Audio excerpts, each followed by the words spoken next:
Assalamualaikum, ada orang? Waalaikumsalam, ada. Ada.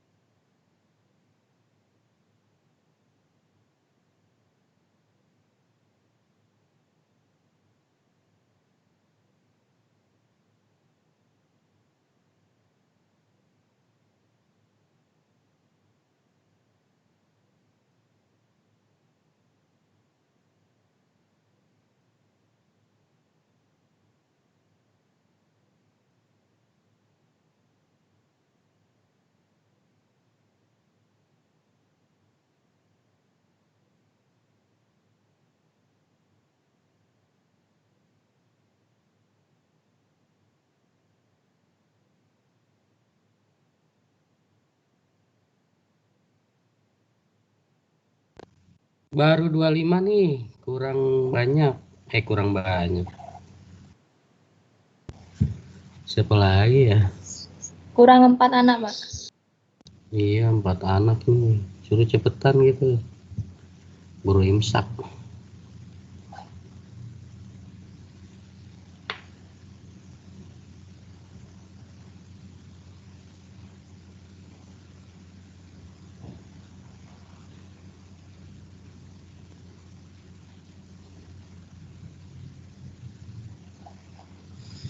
Keburu imsak. Saha deui ya, saha deui.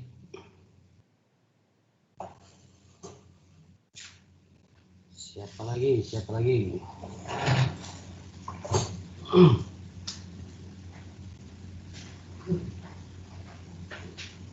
Aku minta pulpen dong. Assalamualaikum guys. Waalaikumsalam. Waalaikumsalam.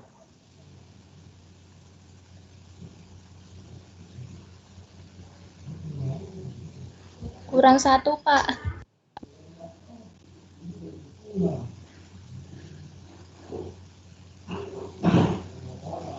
Kurang 1 langsung mulai Pak.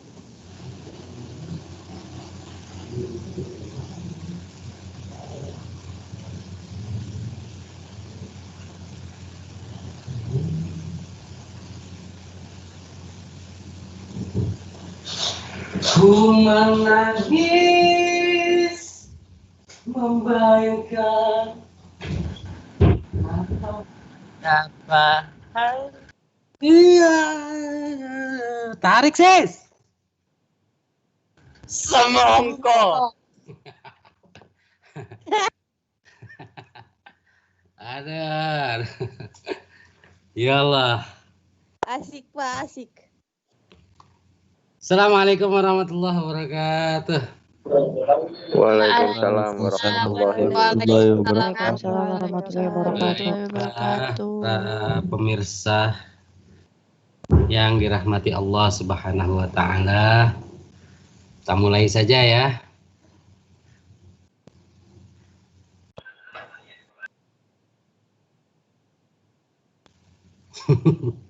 Kita mulai saja ya. Yang pertama-tama saya absen dulu ya. Oh iya. Bentar.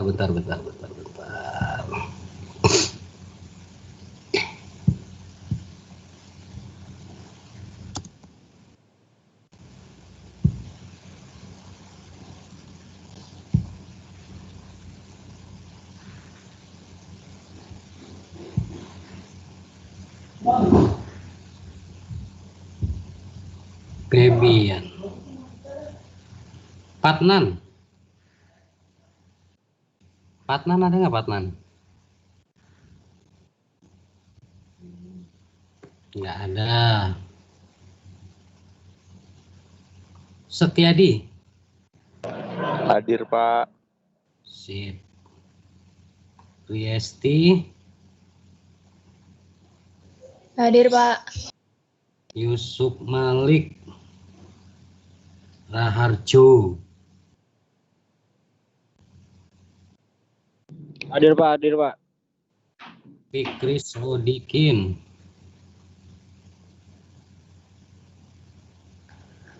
Hadir Pak. Pateh. Hadir. Pateh Sidik. Hadir Pak. Hadir Kamu Pak. kemarin Jumat nggak hadir ya Teh? Masuk kok Pak. Sing bener kamu. Iya Pak. Masa sih? Jadi Jumat kemarin ringan saya. Oh gitu, ya, ya, ya.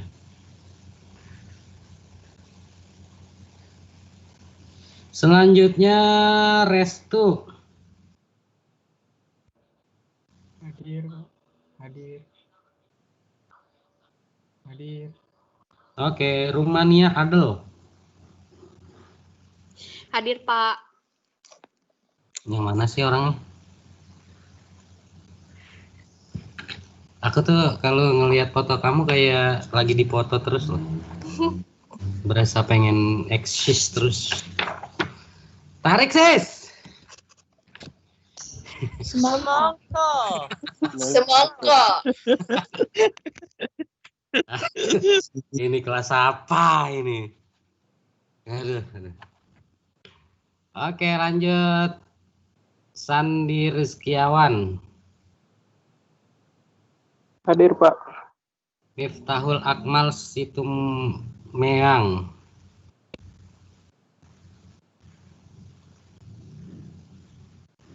Wih, Miftahul Ahyar nggak ada nih?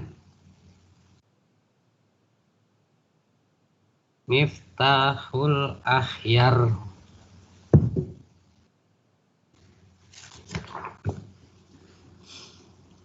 Dan Bas Ahmad Mahfud. Hadir Pak.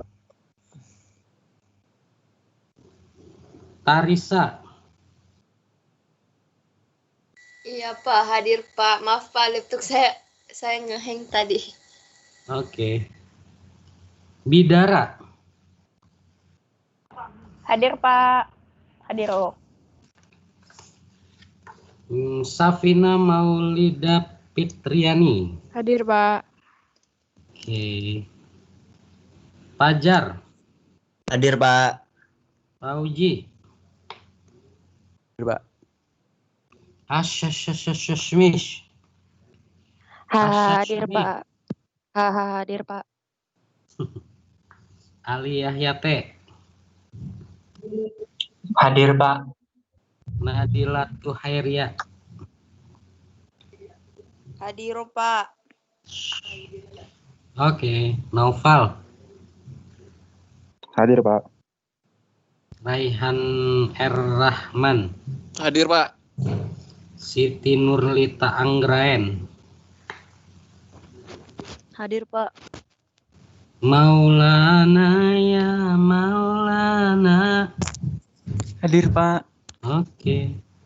Cut Ifatul Umnia. Hadir, Pak. Sohibul Daksena. Hadir Pak. Dwi Pebrian. Hadir Pak. Mirna Yunika. Hadir, Pak. Ilham Jaya Pratama. Hadir Pak. Reza. Hadir, Pak. Reza. Emang Reza? Reza yang mana Reza? Emang Reza cewek? Iya, Pak. Oh, kirain cowok. Oke, baiklah. Pada pertemuan kali ini saya pikir waktunya juga. Pak, permisi Pak, saya belum panggil. Saha kamu teh? Empatan Ramayani Pak. Tadi nggak ada. Saya panggil-panggil kamu. Nggak apa Pak.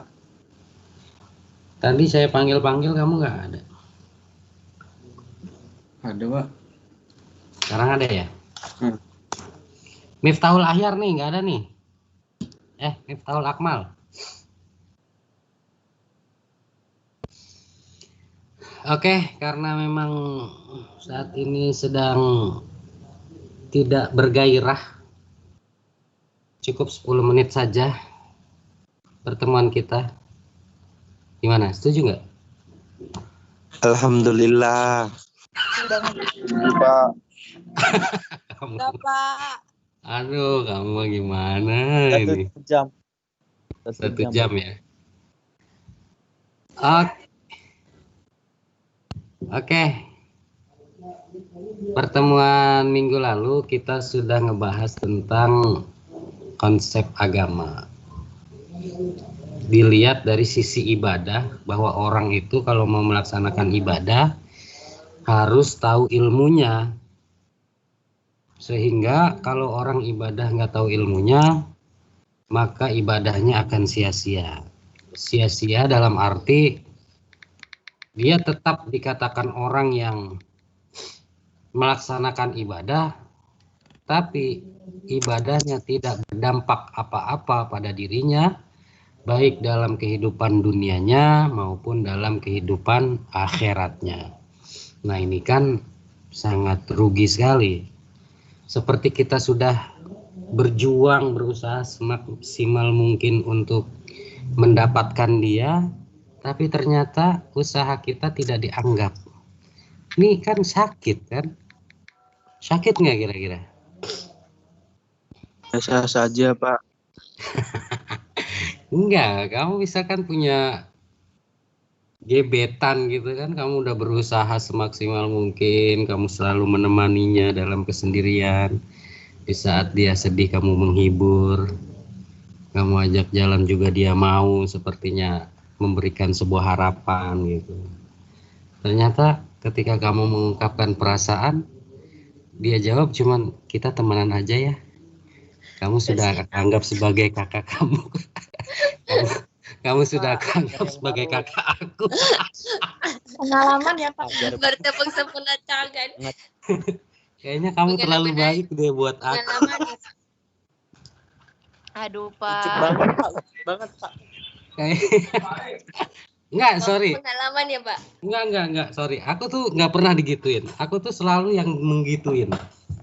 Astagfirullah. Ya Allah, Pak. Aku Enggak. Menggituin dalam artian apa, Pak nih, Pak? Nah, lo tergantung pikiran kamu dah. Kamu ininya pikirannya positif apa negatif? positif, Coba kamu. Pak, positif. Ya. Jadi kamu kalau digituin coba bayangin, ya Allah, kamu kayaknya udah harapannya udah 100% pasti diterima. Ternyata tiba-tiba dia bilang kayaknya kamu lebih cocok jadi kakak aku aja deh. Atau kamu kayaknya terlalu baik buat aku. Aduh, sedih coba. Ya Allah. Nah, itu sama halnya ketika kita melaksanakan satu ibadah tapi tidak tahu ilmunya. Ya memang sih tetap kita dinilai sebagai orang yang melakukan ibadah. Di mata Tuhan itu tidak ada yang sia-sia. Cuman itu tidak ada dampak.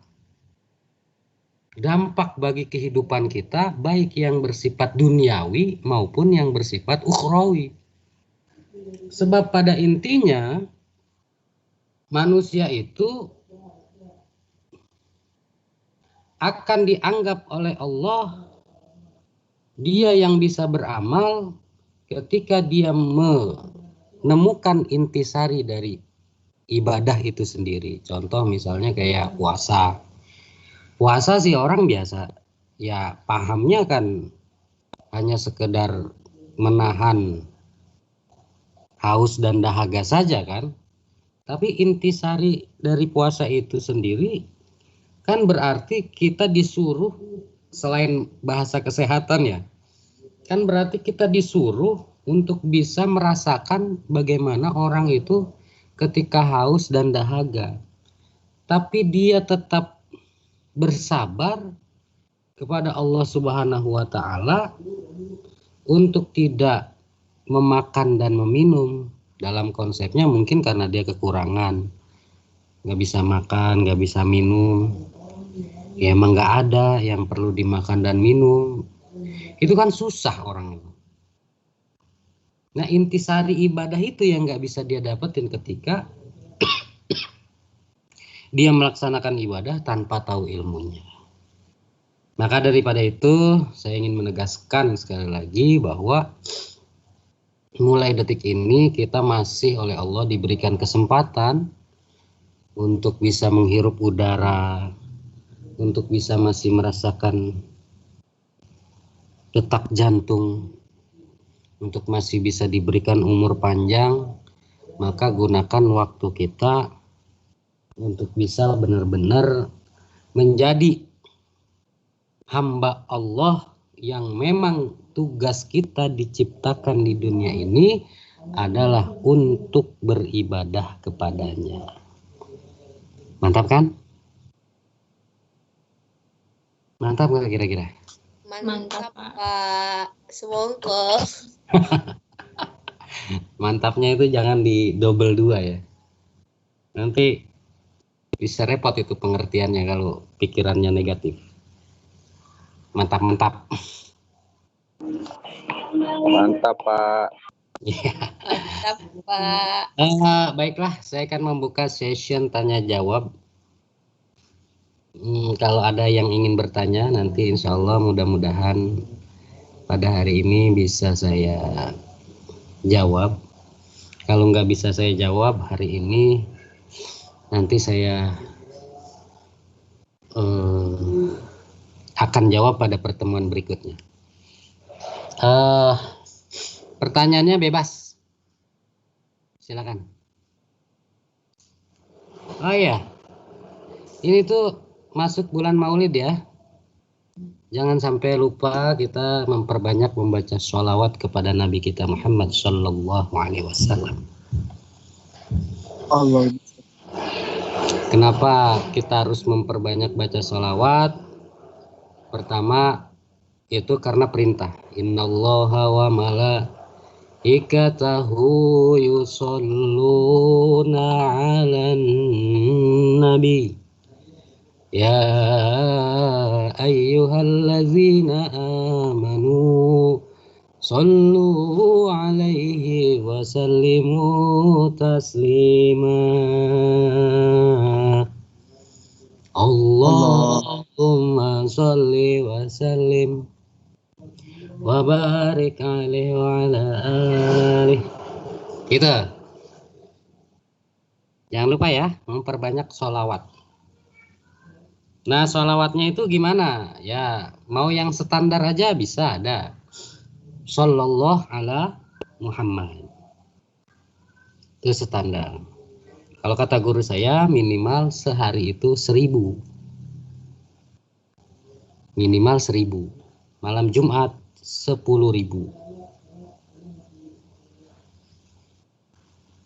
Karena masih dalam suasana bulan Maulid. Kenapa kok kita harus banyak membaca sholawat? Ya, satu sebagai perintah. Karena Allah dan malaikatnya bersholawat kepada Nabi. Perintahnya di mana? Ya ayyuhalladzina amanu, hai orang-orang yang beriman, shollu alaihi wa sallimu taslima, bersolawatlah dan beruluk salamlah kepada Nabi kita Muhammad sallallahu alaihi wasallam. Itu yang pertama, cinta. Yang pertama apa? Karena perintah. Kenapa kita disuruh bersolawat? Karena perintah. Yang kedua alasannya kenapa kita disuruh bersolawat kepada Nabi? Alasannya karena cinta. Alasannya apa? Cinta. Cinta. Karena pada konsepnya setiap orang yang cinta maka akan selalu mengingat namanya. Itu umum. Orang mencinta apa aja pasti ingat namanya. Dalam sebuah syair dikatakan oleh penyanyi dangdut kita, Mbak Epi Tamala. Kenapa kalau cinta itu kita selalu ingat kepadanya? Karena itu sebagai bukti cinta. Kata Mbak Epi Tamala, Mau makan teringat padamu, mau minum teringat padamu, mau apapun teringat padamu, kekasihku. Tarik sis. Asik. Ku Semoga. menangisku karena rindu. Ku bersedihku karena rindu. Iya, Asik. itulah coy. Tapi emang bener. Ini ada sebuah makalah syair Arab yang mengatakan, man ahabba syai'an kasura zikruhu. Barang siapa yang mencintai sesuatu, maka dia akan banyak menyebut namanya. Maka akan banyak teringat dengan kisah tentang dirinya. Misalkan gini, kita melihat kekasih kita atau orang yang kita kagumi atau yang kita sayangi, misalkan karena cinta gitu. Itu jangan melihat orangnya. Kita melihat apa ya kalau zaman sekarang itu, misalkan dia punya motor gitu, pernah naik motor Beat, itu kalau ngeliat motor Beat itu seakan-akan ngelihat dia, bener nggak gitu kira-kira? Atau misalkan dia punya handphone merek Xiaomi gitu, atau punya apalah, itu kalau ngeliat handphone apa itu pasti teringat sama dia, pasti itu. Kira-kira begitu nggak kira-kira?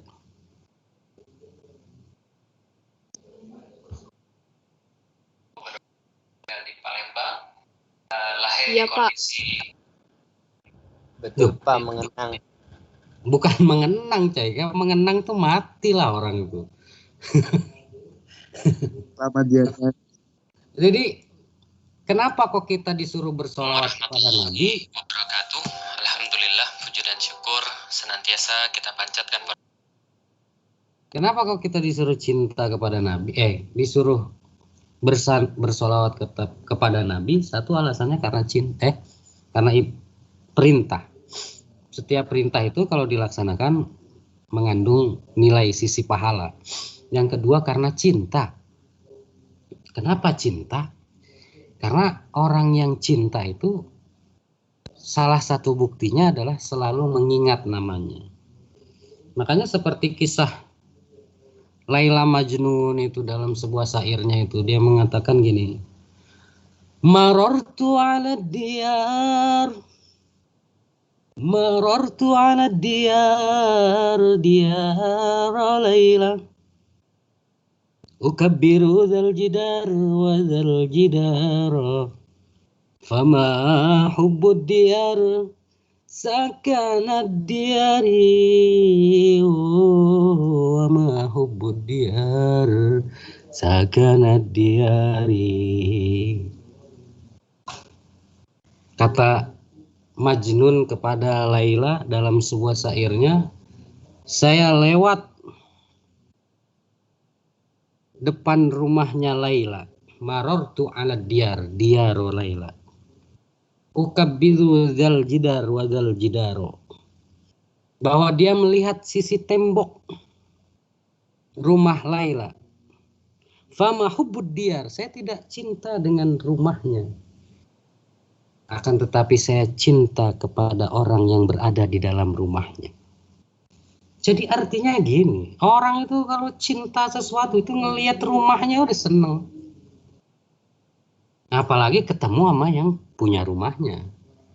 Sehingga akhirnya untuk bisa mewujudkan rasa cinta kita kepada Nabi, ya salah satunya dengan bersolawat itu.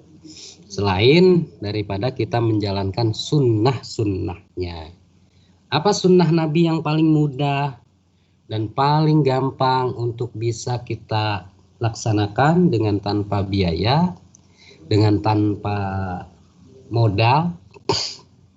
Yang pertama, tabassum, tersenyum. Senyum itu bagian dari mengamalkan sunnah Nabi. Makanya orang kalau marah-marah mulu bukan melaksanakan sunnah Nabi itu. sunnah iblis namanya. Jadi jangan marah-marah mulu. Nah, kira-kira gitu. Jadi saya ingin mengingatkan memperbanyak baca sholawat pada bulan Maulid ini. Kenapa? Satu alasannya karena perintah, kedua karena cinta. Baik, ada yang mau ditanyakan? Ada yang baru masuk siapa nih?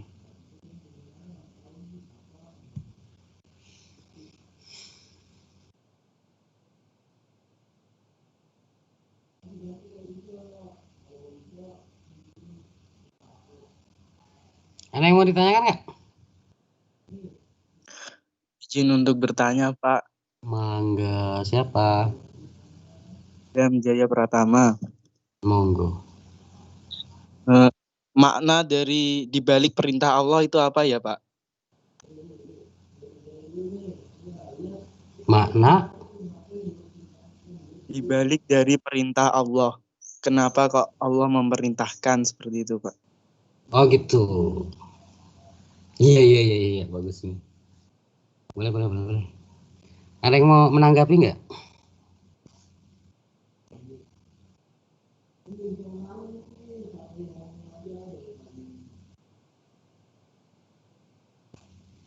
Silahkan. Jika ada yang ingin menanggapi dari pertanyaan Mas Ilham Jaya Pratama.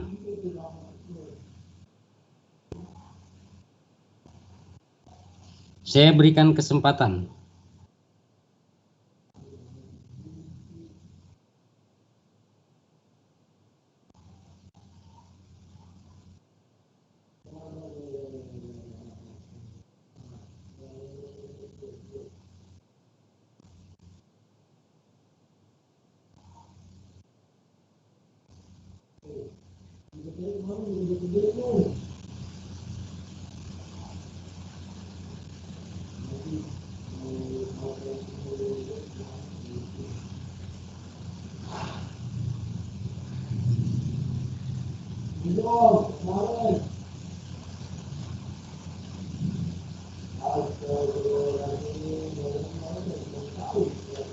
Loh, diam aja ini.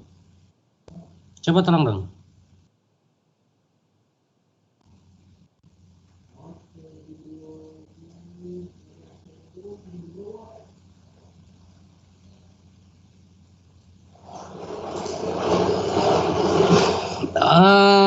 Coba Ali Yahya tolong dijawab ini menurut pendapat kamu makna perintah Allah itu apa? Pertanyaan dari Mas Ilham Jaya Pratama.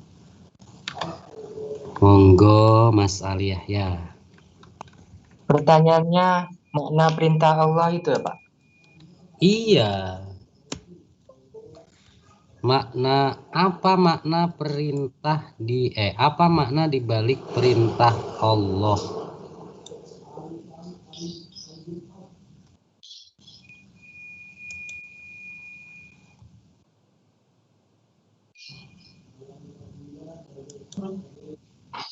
Dari pertanyaannya saya masih belum ngerti, Pak. Maksudnya itu perintah Allah yang mana ya, Pak?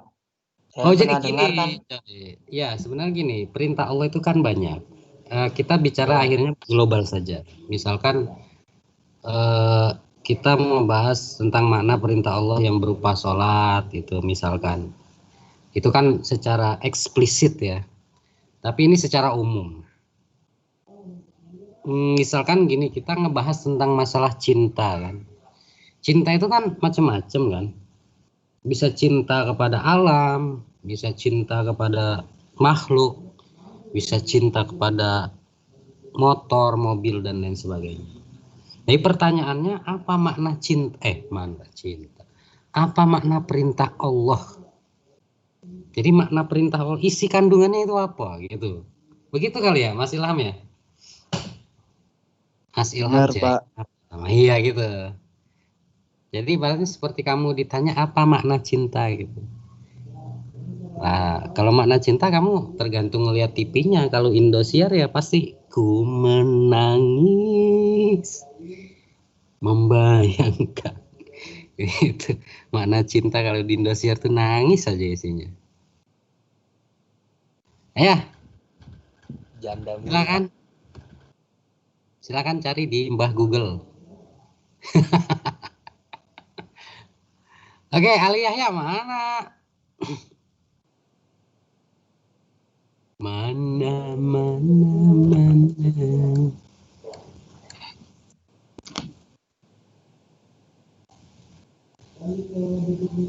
Masih belum mengerti dengan pertanyaannya, Pak.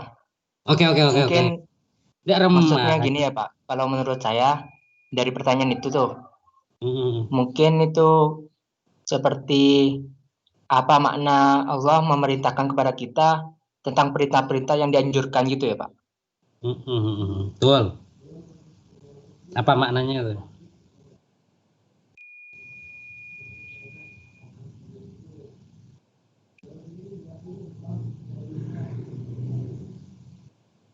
Jadi apa maknanya? Maknanya itu menurut saya yang pertama, Pak, supaya hambanya tidak menduakan Tuhannya, yaitu maksudnya supaya hambanya dapat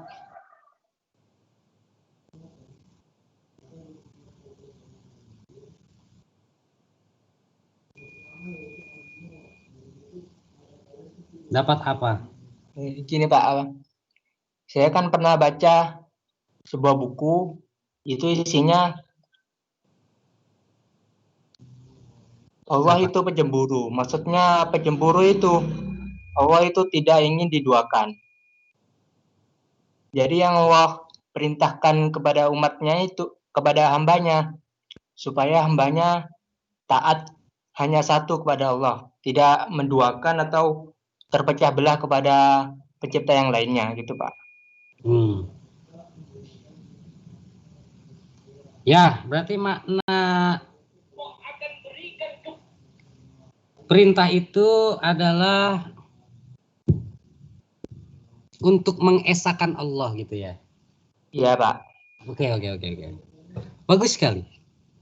Saya minta yang lagi nongkrong Mas Ahmad Setiadi untuk memberikan sebuah jawaban dari pertanyaan Mas Ilham Jaya. Nongkrong aja tuh. Boleh Pak, boleh. Kopinya nggak ada itu coy. Pak, saya jawab yang mana Pak? Wah, cuman satu pertanyaan kok. Makna perintah Allah ada. Kalau saya carinya gini Pak,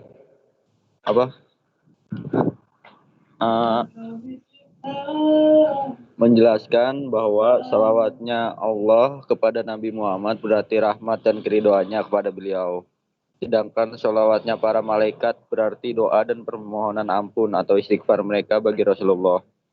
Adapun salawatnya umat beliau merupakan doa dan pengagungan terhadap kehidupan Rasulullah Muhammad SAW. Allah.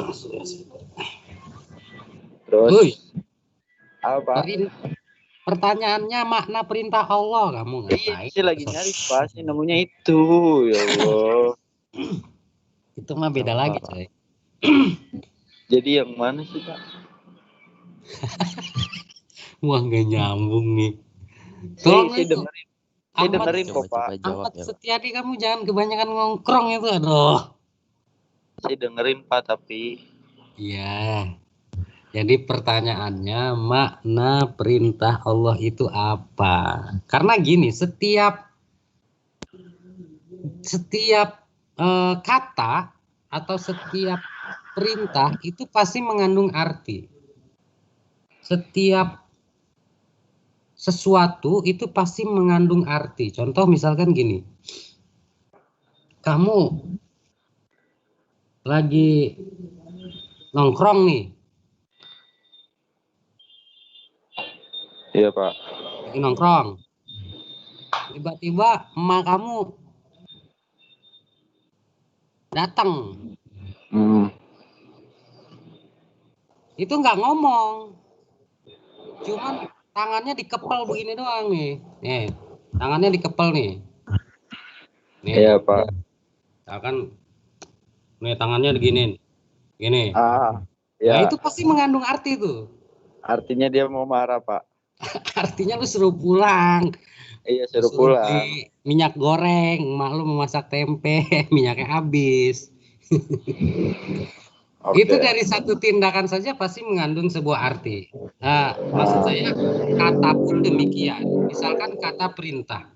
Perintah itu pasti mengandung arti. Artinya apa kok kita misalkan di perintah Allah itu untuk melaksanakan ibadah atau apalah gitu.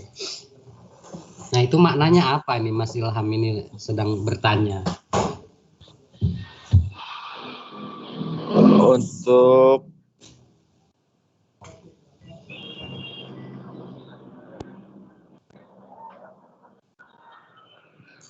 apa? Untuk Berapa yuk?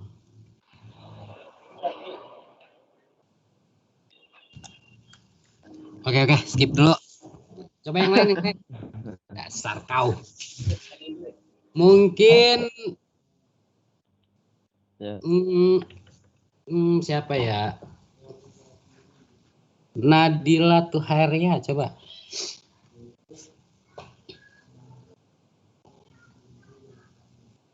Menurut kamu apa makna perintah Allah itu?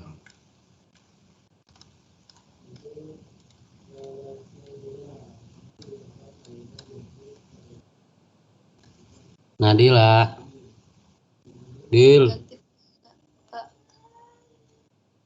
Nadila nggak ada.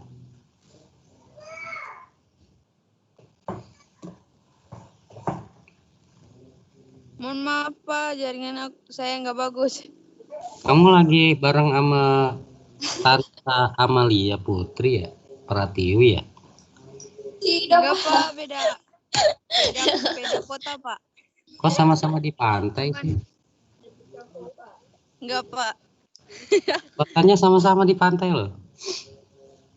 tapi beda kota Pak. Oh, beda. Siap. Aduh. Oke, menurut kamu apa makna perintah Allah itu?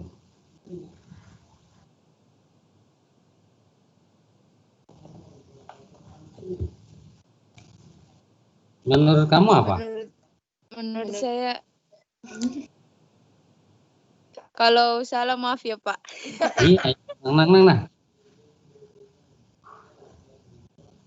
Kalau menurut saya makna perintah Allah itu sesuatu yang harus dijalankan. Seperti Iya. sholat 5 waktu dan lain-lain. Harus dijalankan. Ya Pak, menurut saya itu. Oke. Satu lagi coba Tarisa. Menurut kamu apa? Kan Pak, itu kan makna dari perintah Allah. Nah kan kita kalau dari arti kata perintah itu merupakan kan perkataan yang bermaksud menyuruh atau melakukan sesuatu. Nah contohnya seperti kita disuruh atau diwajibkan untuk melakukan. Nah itu yang termasuk makna dari pemerintah. Oke. Terima kasih. Mas Ilham, kamu udah puas belum? Belum, Pak. Berarti Fikri Sodikin tolong puaskan Mas Ilham ini. Fikri. Iya, Pak. Ilham belum puas tuh, tolong puasin. Kan saya laki, Pak. Negatif banget tuh. Enggak apa bercanda, Pak. Tolong puasin itu. Makna perintah itu apa, coba tolong. Menurut saya mah, Pak, makna perintah itu seperti misalkan Allah Subhanahu wa taala itu memerintahkan kepada umatnya, misalkan memerintahkan untuk sholat, puasa, zakat, dan intinya Allah itu memerintahkan untuk umatnya agar senantiasa bertakwa kepada Allah Subhanahu wa taala, Pak. Iya, Kurang iya. lebihnya begitu. Ya, terima kasih atas wejangan yang disampaikan oleh Ustadz Fikri Sodikin. Oke, Ham, kamu udah puas belum?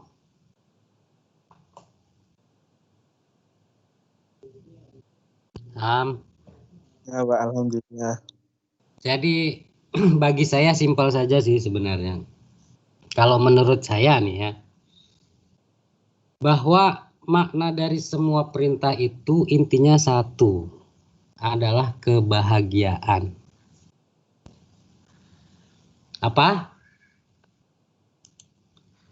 Kebahagiaan, Pak. Nah, Kebahagiaan. kebahagiaan Pak. Iya. Mau nanya Pak. Taruh Kan coy. kalau misalnya kan Bapak bilang tadi kalau apa itu tadi? Perintah itu merupakan kebahagiaan. Nah, kalau orang melakukan suatu kewajiban, misalnya sholat, terus dia melakukan sholat itu secara terpaksa, itu berarti kenapa? berarti itu berarti Kan itu intinya.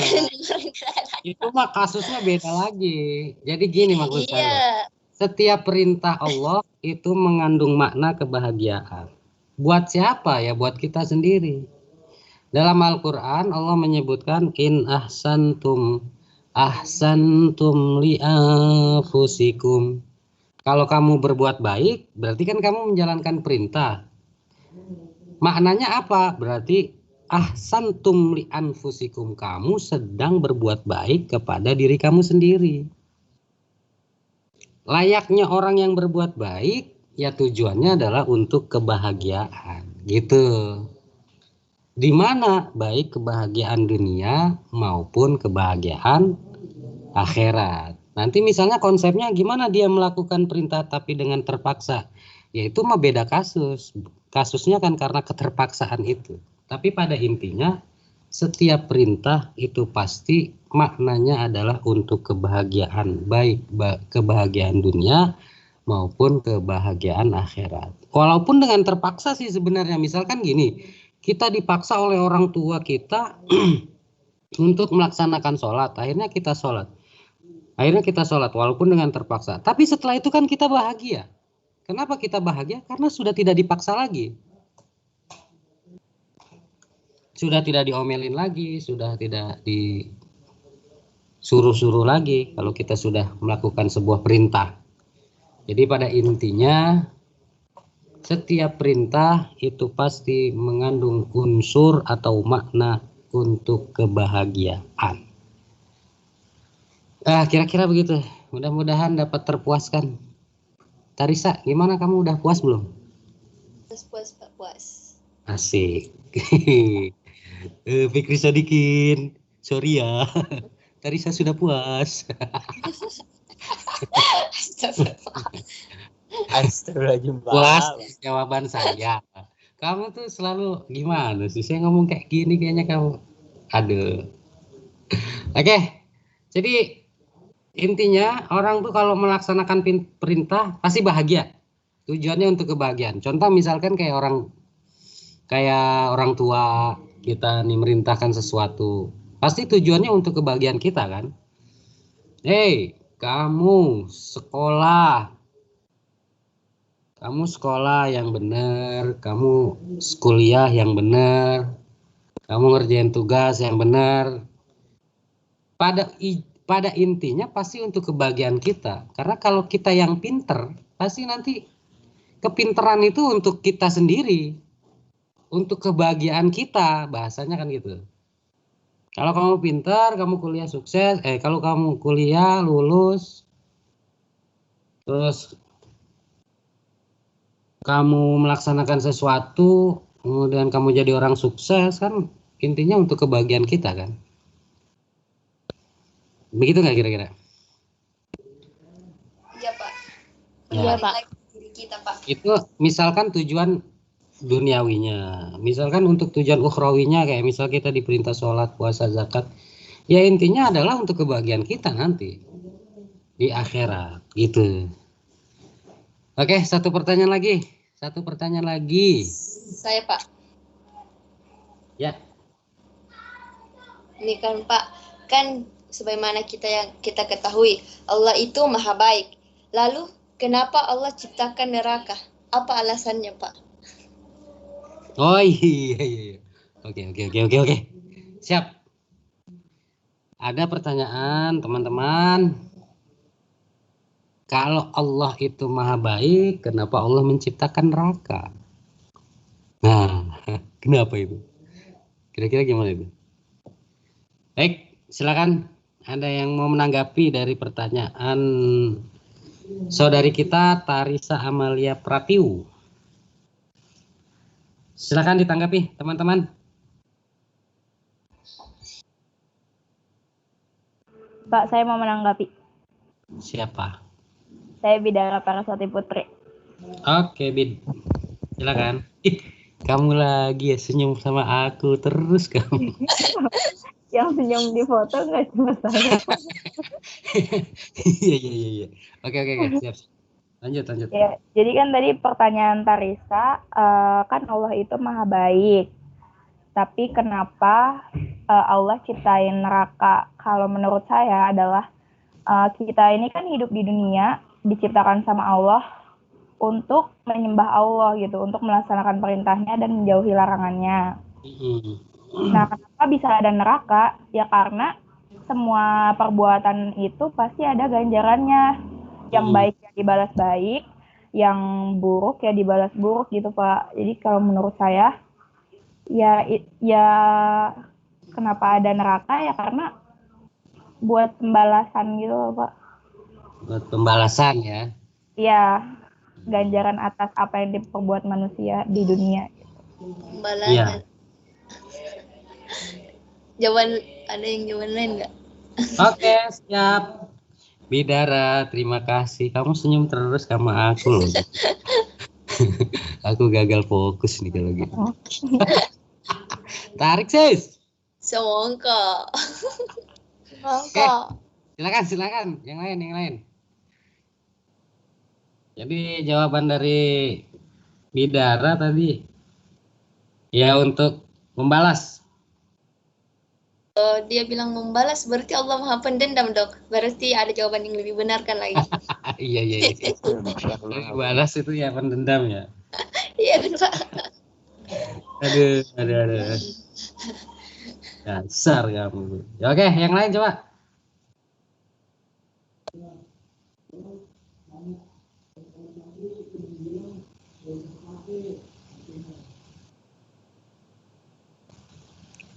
Izin untuk menjawab, Pak. Monggo, Mas Ilham, monggo. Berdasarkan dari Quran surat 7 ayat 179 yang artinya neraka jahanam akan diisi oleh golongan jin dan manusia.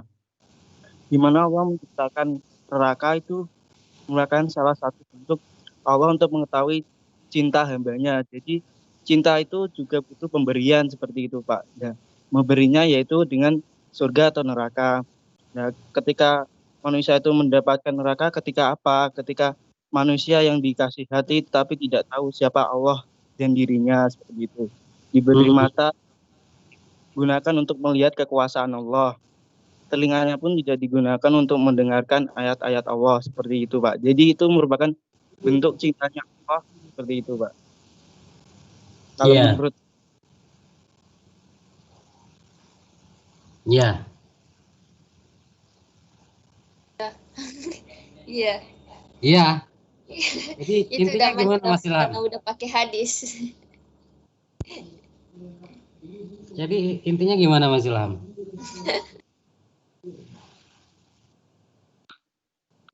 Jadi dalam penciptaan neraka itu merupakan juga salah satu bentuk dari cintanya Allah seperti itu, Pak. Di mana Allah juga menguji para hamba-hambanya, menguji iman dari hamba-hambanya seperti itu, Pak. Aku ini mencintaiku apa tidak seperti itu, Pak. Karena cinta juga kan butuh pemberian dan pembuktian. Pemberian dan pembuktian. Ya, begitu kira-kira. Tarisa. Pak sudah memuaskan. Sudah puas Pak. Oh, Ilham, kamu bisa memuaskan loh. Maksudku jawabannya sudah Ya. bagus. Ya. Jadi gini ya, kalau saya pribadi ya, bahwa kalau kita mengkonsepkan kaitannya dengan maha besaran Allah dalam satu konsep memanage alam dunia, bagi saya, kenapa kok Allah menciptakan neraka? Kalau kita bicaranya Allah ya terserah Allah dong.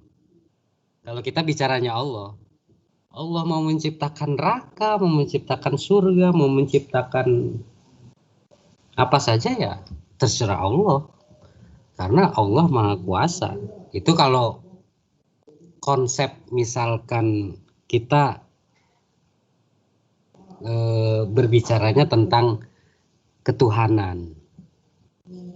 Misalkan kita punya handphone, ya kan? Kamu handphonenya apa? Bukan iPhone ya? Bukan iPhone ya? Iya Pak. Coba kamu lihat di yang lagi viral itu Denisa.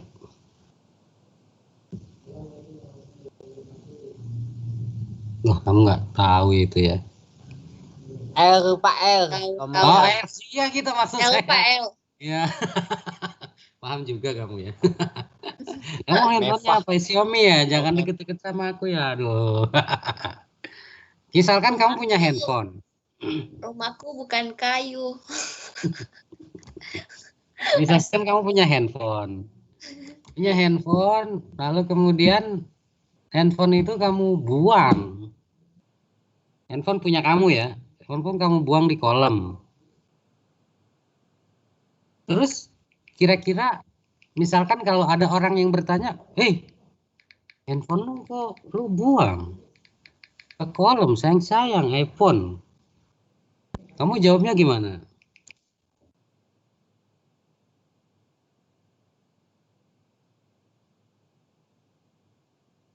Saya.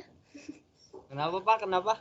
Ya, kamu jawabnya gimana kalau misalkan kamu buang handphone kamu nih ke kolam, ke air gitu? Ya jawabnya ya punya saya kan, terserah saya. Nah, itu maksud saya. Oh, maksudnya Bapak ini itu ketuhanan loh. Iya, Pak, mengerti Pak, mengerti. Saya ingin menjawab dua sisi, maksud saya gitu. Ini pandangan ketuhanan. Kenapa Allah menciptakan neraka? Ya terserah gue dong.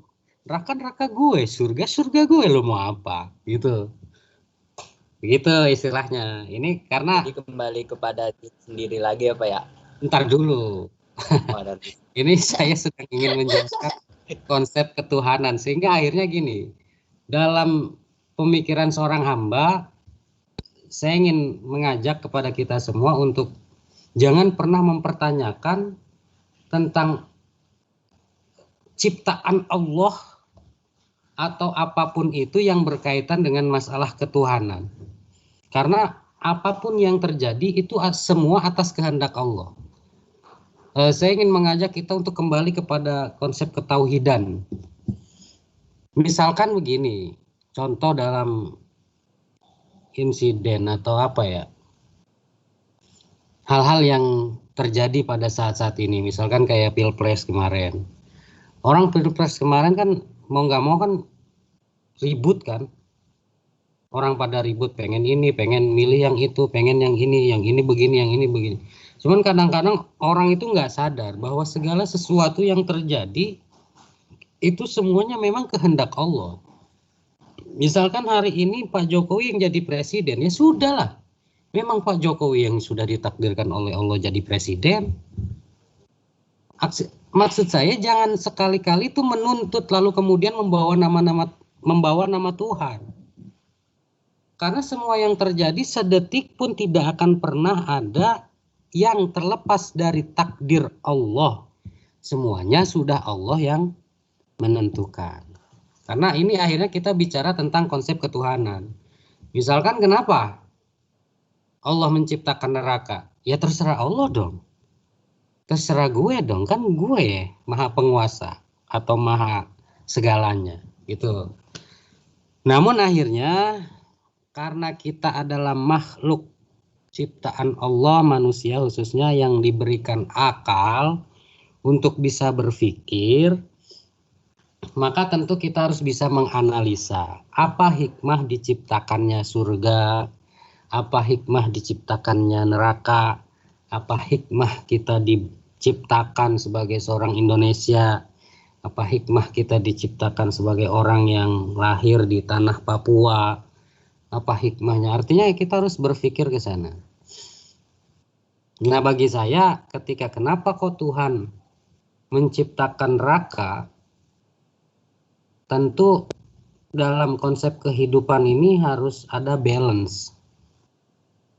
Balance itu artinya gini, ketika ada kenikmatan, pasti di situ juga ada kesengsaraan. Kenapa ini bisa begitu? Karena saya melihat konsep dari surat Alam Nasrah itu. Alam Nasrah surat Asy-Syarah ya.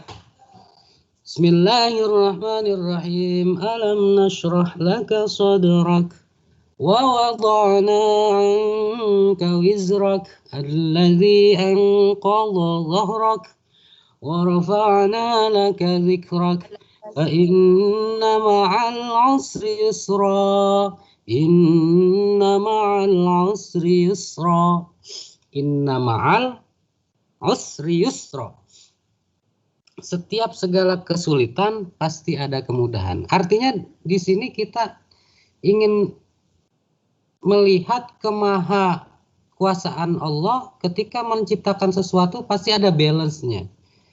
Bukan hanya menciptakan surga sebagai tempat darun ni'am, tempat kenikmatan, tapi juga menciptakan neraka sebagai darul azab, tempat penyiksaan.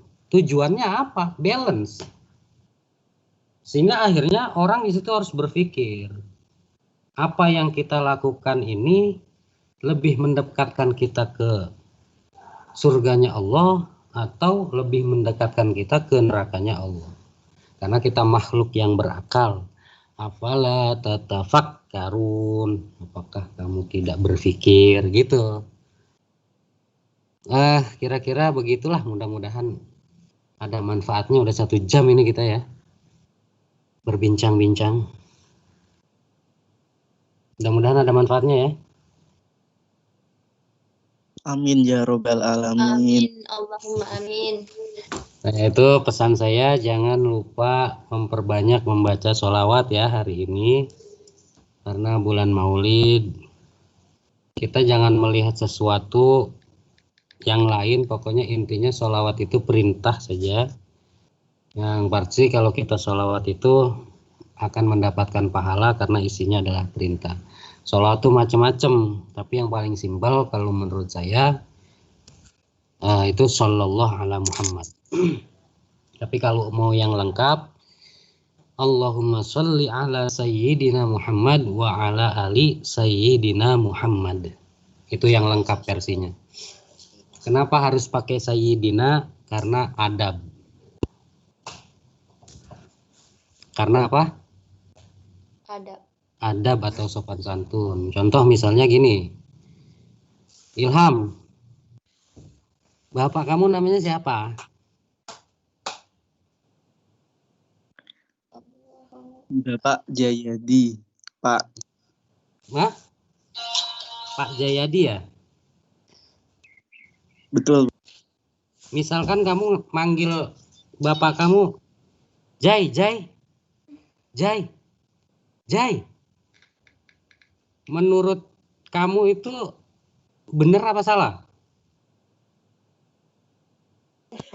Salah. Loh, benar toh. Benar karena emang namanya Jayadi. Tapi nggak sopan. Nah, makanya saya ingin memberikan Harus sebuah dipanggil. Iya, makanya gini. Kenapa kok kita ngomong Nabi Muhammad itu pakai Sayyidina?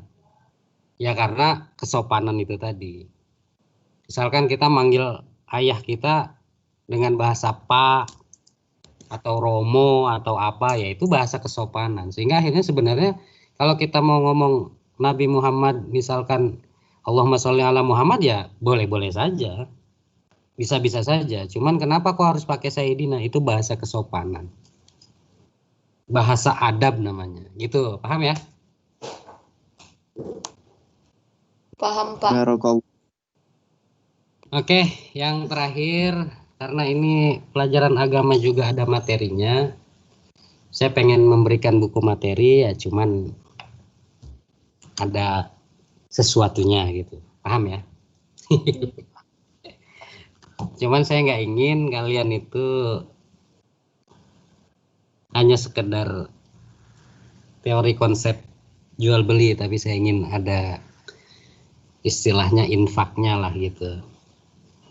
Nanti saya omongan dulu dengan Pak, siapa sih koordinatornya ya?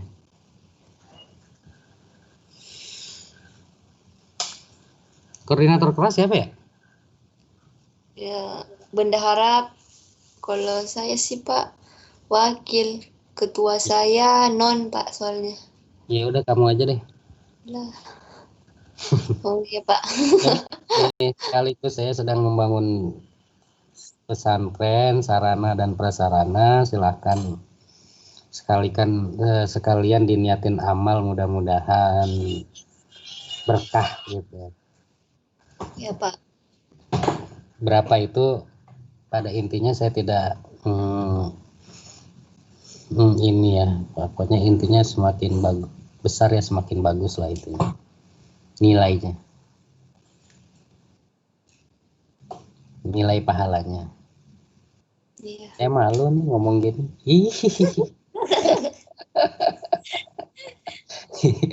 Nanti tanya aja sama saya ya. Tadi saya gimana ya caranya ya? Ya udahlah gitulah. Ada yang mau usul? Udahlah gitu aja ya. Saya cuma ingin mengucapkan itu aja, ngasih tahu karena emang ada materinya. Nanti gimana konsepnya ya silakan nanti kita pikirkan lagi ya, mudah-mudahan secepatnya lah. Dah, mudah-mudahan ada manfaatnya. Mari kita tutup dengan berdoa kepada Allah, mudah-mudahan kita selalu diberikan kesehatan, keselamatan, diberikan kemudahan dan kelancaran dalam segala urusan. Orang tua kita, saudara-saudara kita, teman-teman kita diberikan perlindungan oleh Allah Subhanahu wa taala dari segala mara bahaya dan diberikan rezeki yang barokah. Kita khususnya oleh Allah dijadikan hamba-hamba yang selalu taat beribadah kepadanya dan taat kepada Rasulnya. Yang pasti kita minta kepada Allah untuk dijadikan anak yang soleh dan solehah, yang bisa membanggakan dan membahagiakan kedua orang tua kita. Al-hadziniyah wa ala gulnatin solehah ila hadratin Nabi Al-Fatihah.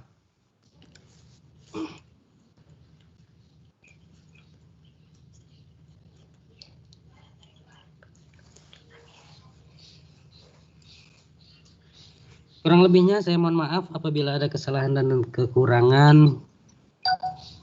Wallahul muwaffiq ila aqwamit thoriq. Assalamualaikum warahmatullahi wabarakatuh. Waalaikumsalam warahmatullahi wabarakatuh. Oke. Tarik sis. Terima kasih Pak. Sama-sama. Yuk. Saya keluar ya. Yuk. Assalamualaikum. Waalaikumsalam.